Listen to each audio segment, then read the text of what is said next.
Hello everybody, welcome to my channel. Feels so good to be back here connecting with you all. Thank you for joining me. Today I'm going to do something a little bit different, something I haven't done in a while. I am going to do a blog reading. I created this blog today. It's all about my road trip down into the desert. It's called A Long Road Trip into the Desert. I really hope you enjoy this. If you prefer to read it, I am going to post a link below, so feel free to click on that and be taken directly to it. Without further ado, we shall start reading it. God damn it, I need an adventure, I texted my mom on an especially restless Sunday afternoon. I love life on the prairie in central Montana. It is so serene and peaceful here. You can literally feel the silence penetrating into your being. But after 4.5 months of stationary living, I was ready for a change. I longed for the freedom and the open roads of a cross-country road trip. 10 days later, I found myself behind the wheel headed to Tucson, Arizona. My first stop was in the elegantly crafted mountain town, Bozeman, Montana. In Bozeman, I discovered the Bhagavad, I'll never say that word right, Bhagavad Gita, and how powerfully I could hold space for a friend. My friend and I decided to meet at the delicious Thai restaurant, Sweet Chili Asian Bistro. Try it if you're ever in the area. Sitting across the table from my beautiful friend, I could feel her overwhelming, frantic, and excitable energy. Her energy just felt all over the place. She had come to dinner straight from her fast-paced retail sales job. I had just finished shooting a video and meditating and was feeling very present and still. We both noticed the dramatic contrast of our inner states and laughed. We talked about how it is difficult but possible to stay calm and centered even in fast-moving and busy environments by anchoring into the self. We talked about how if you are deeply anchored enough in the self, that being the witness or the presence to all that is happening becomes the primary reality, and that the play of life is the secondary reality. But often, when we get lost to the mind, we get pulled out of the primary reality of the self, and we mistakenly regard the play of life, the dance of life, or the dream of spirit as the primary reality. We reflected on the fact that when we make the play of life our primary reality, that we will naturally start believing our thoughts and psychological dramas to be real, and soon enough, pain and suffering will follow. I distinctly remember when I was sitting across from her and absorbing her frantic energy, that my purpose in life became more clear to me. In that moment, I realized that my purpose is bringing everyone that I interact with closer to their tranquil, calm, and spacious self. I used to be so overwhelmed by other people's energy.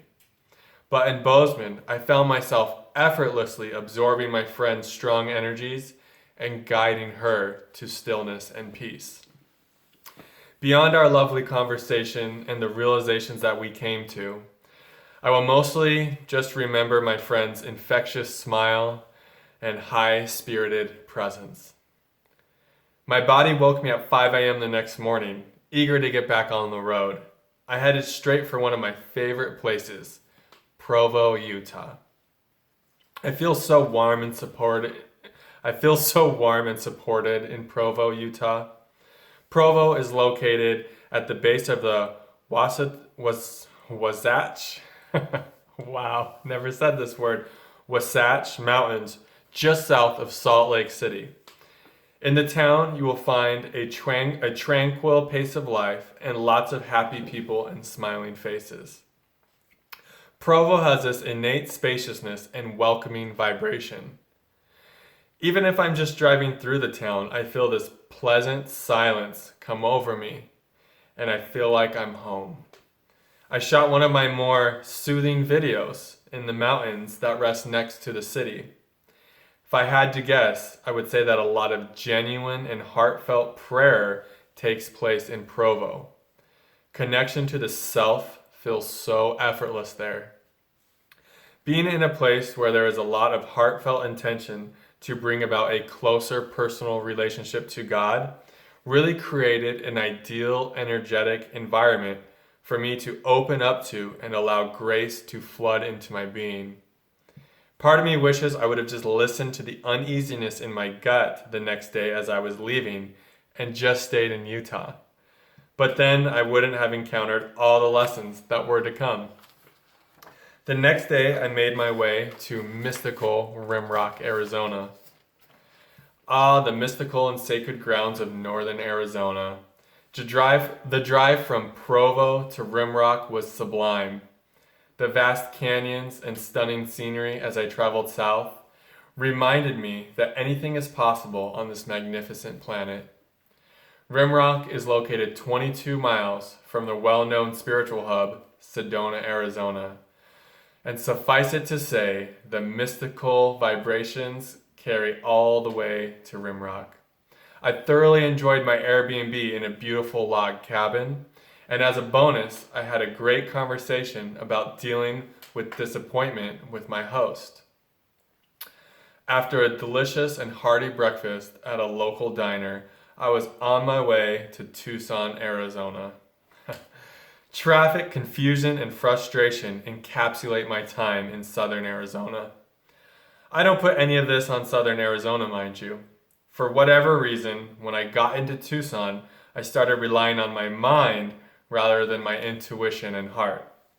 Spontaneous and heartfelt adventure was replaced by seeking my enjoyment and satisfaction outside of myself in the way of chasing mental projections. I just kept driving in circles, literally. I don't know why that is so funny to me now, but I was literally driving in circles my entire time in Tucson. I would have had a better time had my phone broken. I would Google something and go there, be disappointed, Google somewhere else, then go there and not enjoy myself, and then just sit in my car, tired and frustrated. I refuse to just let go of the mind's obsession with predictability and safety. It is all seriously hilarious to me now that I'm not actually living it. My time in Tucson was an apt metaphor for how we suffer life when we are living strictly through the thinking mind. I lost presence, stillness, and peace, and entered into a painful state of consciousness rooted in wanting and not having. I kept wanting an experience, a place, or a person to provide me satisfaction. Tucson is the last place I will look for something outside of myself to give me fulfillment. Well, I hope.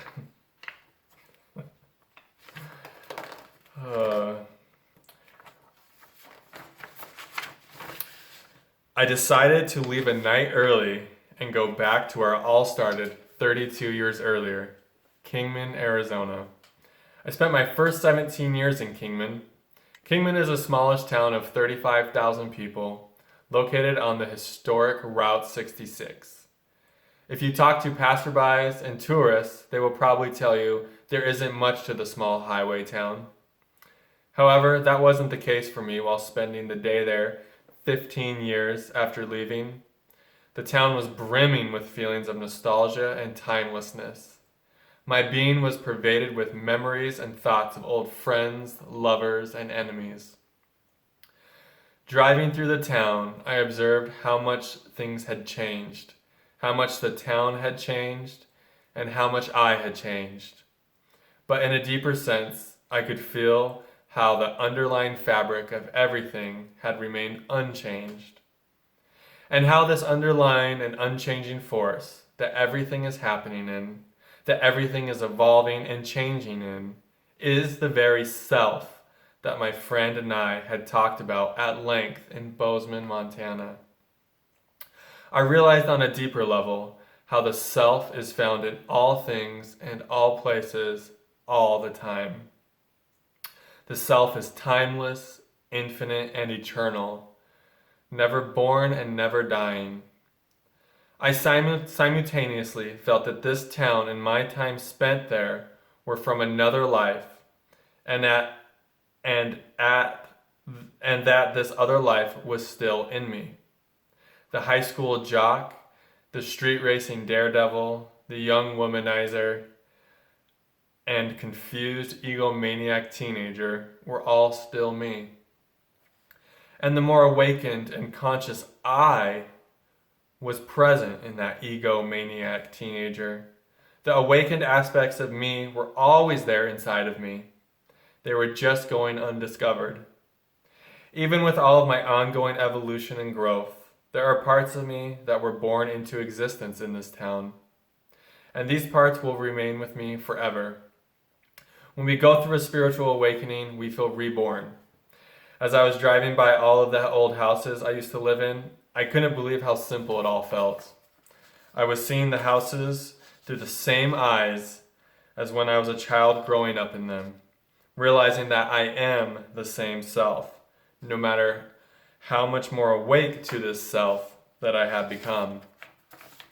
There were still parts of me in those houses. They would dwell there forever. So that is my blog reading. I hope you guys enjoyed it. If you would like to support the channel, feel free to like this video, share it, subscribe, all that good stuff. My next video, I'm going to talk about heartbreak. I think it will be really good, a really good video, really relevant for a lot of us on the path. But other than that, thank you so much for watching, and namaste.